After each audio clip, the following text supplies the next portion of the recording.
اللہ نے ہر انسان کے ساتھ ایک محافظ فرشتہ پیدا کیا،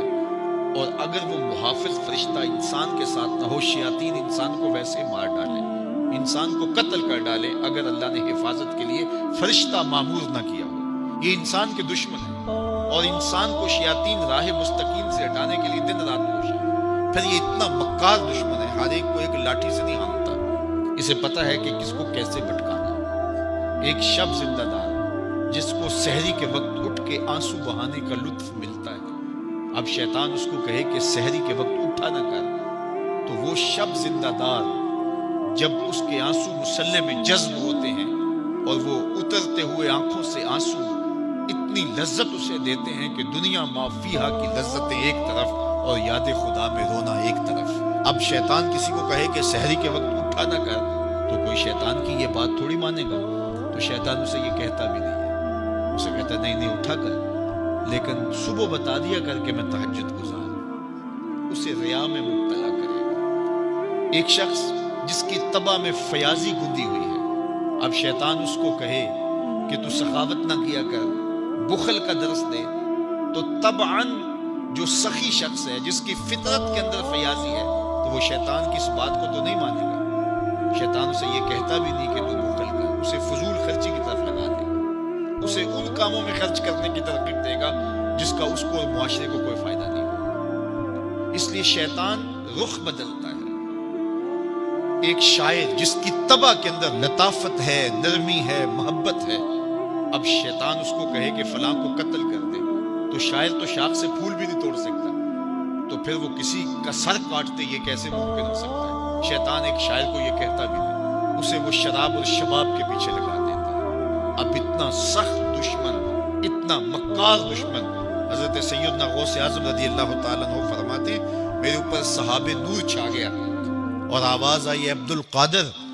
تو نے اللہ کی اتنی عبادت کی ہے، اتنی ریاضت کی ہے کہ شریعت کا ہم تمہیں اب مکلف نہیں رہنے دیتے،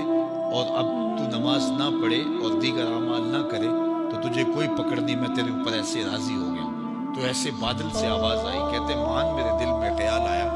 کہ اگر عبادت کا مکلف نہ ہونا ہوتا تو امام الانبیاء صلی اللہ علیہ وسلم سے بڑھ کر کون اللہ کا مقرب تھا۔ حتی تتورم قدماہ، حضور جب نماز پڑھتے اور اس قدر لمبا قیام کرتے حضور کے مبارک پاؤں سوج جاتے، لیکن ان کو تو کہا گیا وَاعْبُدْ رَبَّكَ حَتَّى يَأْتِيَكَ الْيَقِينُ، انہیں تو کہا گیا کہ آخری سانس تک اللہ کی عبادت کرنی ہے، تو میں کون ہوں کہ مجھے کہا جائے کہ تو اب عبادات کا مکلف نہیں رہا، کوئی بات نہیں ہے۔ تو کہتے ہیں میں لا حول ولا قوت الا باللہ پڑھا تو وہ جو مجھے نور نظر آ رہا تھا وہ سیاہی میں بدل گیا۔ تو وہ ابلیس تھا جو اس رنگ میں مجھے بھٹکانا چاہتا تھا، کہا عبد القادر اس مرتبے پہ پہنچے ہوئے کتنے لوگوں کو میں نے گمراہ کر دیا، تیرے علم نے تجھے بچا لیا۔ تو میں نے کہا ظالم میرے علم نے مجھے نہیں بچایا، میرے اللہ کے فضل نے بچایا۔ تو کہا پھر بچ گیا ہے، کئی میں نے یوں لوٹ لیے۔ تو اتنا مکار دشمن ہو جو ہمارے اوپر مسلط ہے اور دن رات کوشاں ہے ہماری متاع عمل لوٹنے کے لیے، متاع ایمان لوٹنے کے لیے، تو پھر مجھے بتاؤ کہ ہم کیا غافل ہو کے بیٹھیں گے؟ ایسے ناپاک وجود کا مقابلہ کوئی آسان ہے جو ہماری متاع عمل لوٹتا ہے، متاع ایمان لوٹتا ہے، ہمیں عمل کرنے نہیں دیتا، کریں تو وسواس ڈال رہا ہوتا ہے، کرنے تو ریا میں اور تکبر میں مبتلا کر کے، عجب میں مبتلا کر کے کیا ہوا عمل بھی لوٹ لیتا ہے۔ مجھے بتاؤ یہ کوئی جو ہے وہ سوکھا کام ہے کہ ہم مقابلہ کریں؟ اب ماہ سیام میں روزے سے بھوک بھی کاٹتے ہیں اور قرآن مجید کی تلاوت اور دیگر معمولات کے لیے ہمیں تنہائی بھی میسر آتی ہے، اور اسی طرح ہمیں روزے سے جو ہے وہ اپنی زبان کو کنٹرول کرنے کا درس بھی ملتا ہے۔ تو روزہ تمہاری زبان کا محافظ بن جاتا ہے، پھر روزہ تمہاری شہوات کے کنٹرول کا ذریعہ بن جاتا ہے، اور روزہ تنہائی کی وجہ سے اختلاط سے جو خرابیاں پیدا ہوتی ہیں ان سے تمہیں بچا لیتا ہے۔ تو گویا ماہ سیام اللہ تعالیٰ کی رحمتوں کا ایک روپ ہے، اور یہ ایک مہینے کا تربیتی کورس ہے جس کے ذریعے سے ہم اپنے باطن کی صفائی کر سکتے ہیں اور اندر کی غلاستیں، اندر کے میل کو چیل مٹا سکتے ہیں۔